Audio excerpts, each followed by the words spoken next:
নমস্কার বন্ধুরা, তন্ময় টিঙ্কির ব্লগে অনেক অনেক স্বাগত জানাই। আশা করি তোমরা সবাই ভালো আছো। অনেকদিন পরে একটা ব্লগ দিতে ইচ্ছা করলো, সেটা হলো আমি, মা, বাবা, শান সবাই এসেছি ঢাকুরিয়াতে। আজকে আমাদের ভোট আছে, আমরা কালকেই চলে এসেছিলাম। আর এই যে ফ্ল্যাটটা দেখছো, এটা পুরোটাই খালি, এটা আমার মা বাবার ফ্ল্যাট। তো এতদিন রেন্টে ছিল, এখন এটা খালি আছে, এটা বিক্রি করার কথা হচ্ছে। তো কারো যদি দরকার হয় অবশ্যই কন্ট্যাক্ট করতে পারো। আমাদের এটা ঠাকুরিয়াতে ফ্ল্যাটটা। আর এটা হলো 1 BHK। আমরা কাকার ঘর, ওই পাশের ঘরটা হচ্ছে কাকার ঘর, ওখানে আমরা কালকে রাতটা ছিলাম। আর আজকে আমরা ভোট দিতে যাব।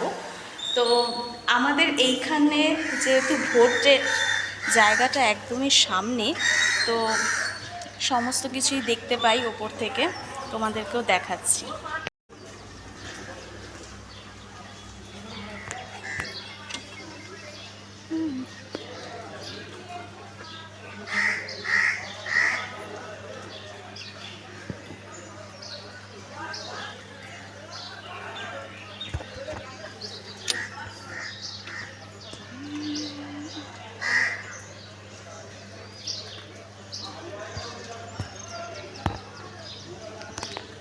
তো তোমরা তো দেখতেই পেলে, আমাদের দুটো বাড়ি পরেই হচ্ছে আমাদের স্কুল। এটা হচ্ছে বিদ্যাধরপুর হাই স্কুল।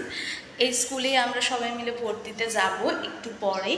আর সকাল সকাল ভোট দিয়ে আমরা চলে যাব পিসির বাড়িতে, ওখানে আজকে খাওয়া দাওয়া আছে। আর কালকে রাত্রেবেলা মা ভাত রান্না করেছিল, কিন্তু বিকেলবেলা এত পরিমাণে স্ন্যাক্সের খাবার খাওয়া হয়েছে মুখ, তো এই কারণে আমরা আর রাতের খাবার খেতে পারিনি। তো সকালবেলা ব্রেকফাস্ট হয়তো পান্তা ভাত দিয়ে হবে। আর ইচ্ছা আছে, অনেকদিন পেটাই রুটি খাই না, তো এখানে একটা দোকানে পেটাই রুটি পাওয়া যায়, যদি পারি তাহলে নিয়ে এসে খাবো। আর দুপুরবেলা খাওয়া দাওয়া করব পিসির বাড়িতে। তো দেখতে থাকো বন্ধুরা। আর আমরা ভোট দিতে যাব সবাই মিলে।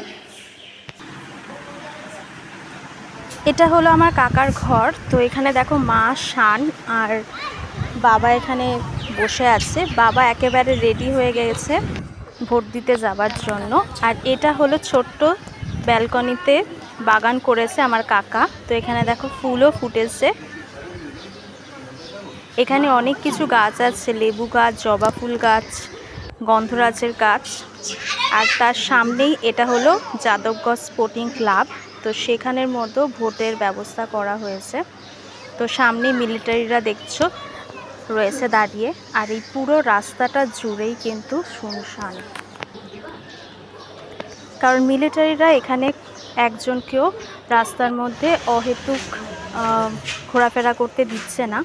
তো এখানে দেখো আমরা রেডি হয়ে বেরিয়ে পড়ছি, আমি, মা, বাবা। আর কাকা বলল আমি শানকে রেখে দিচ্ছি, কারণ শান তো ভেতরে গেলে ভীষণ দুষ্টুমি করবে, তো ওকে রেখে দিয়ে যাচ্ছি। তো এখানে দেখো ভেতরে তো ভিডিও করতে পারিনি, ভোট দিয়ে চলে এসছে, হাতে ছাপ দিয়ে দিয়েছে আর ভোটার কার্ড রয়েছে, দেখতেই পাচ্ছ। তো আসার পরে এখানে দেখছি শান চুপ করে বসে গান শুনছে, তো গানটা আমি মিউট করে দিলাম।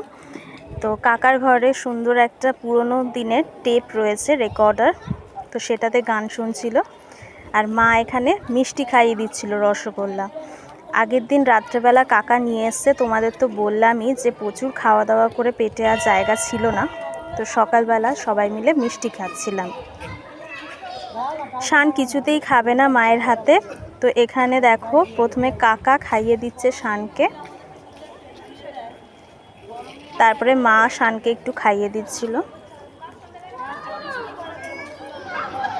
এখানে দেখো ওপর থেকে দেখতে পাচ্ছি মিলিটারিদের জন্য সকালের খাবার চলে এসেছে। দূর থেকে দেখে মনে হচ্ছে যে লুচি, আলুর দম এরকম তরকারি টাইপের কিছু একটা আছে। ক্লাব আর স্কুলের কাছে যেহেতু আমাদের বাড়ি, সেই কারণে খুব সুন্দরভাবেই ভোটের যে উৎসব সেটা আমরা ভালোভাবে উপভোগ করতে পারছি এবং দেখতে পাচ্ছি যে বাড়ির সামনে ভোট দিতে সবাই আসছে, নীরবে ভোট দিয়ে চলে যাচ্ছে। এরপরে আমি, মা আর শান তিনজনে মিলে চলে গেলাম পিসির বাড়ি। বাবা কোথায়? কারণ বাবা গেছিল তার এক বন্ধুর সঙ্গে দেখা করতে। তো আমরা যাওয়ার পরে পিসি খুব দারুণ দারুণ রেসিপি রান্না করেছিল, সবই আমার পছন্দের। এখানে ছিল মুচমুচে পাটপাতার বড়া আর শীতল শুটকি বাটা, যেটা আমি খুবই পছন্দ করি, পিসি জানে, তাই জন্যে প্রথমে একবার দিয়ে তারপর আবার দ্বিতীয়বার আবার দিয়েছে। তো শুটকি বাটা দিয়ে খেয়ে এতটাই মন ভরে গেছে, চিকেন দিয়ে অল্প ভাত খেলাম। তো এখানে মাও খেতে বসে গেছে। তো তারপরে আমরা বাড়ি ফিরে চলে আসি। আজকের মতো ব্লগটা এখানেই শেষ করছি, টাটা।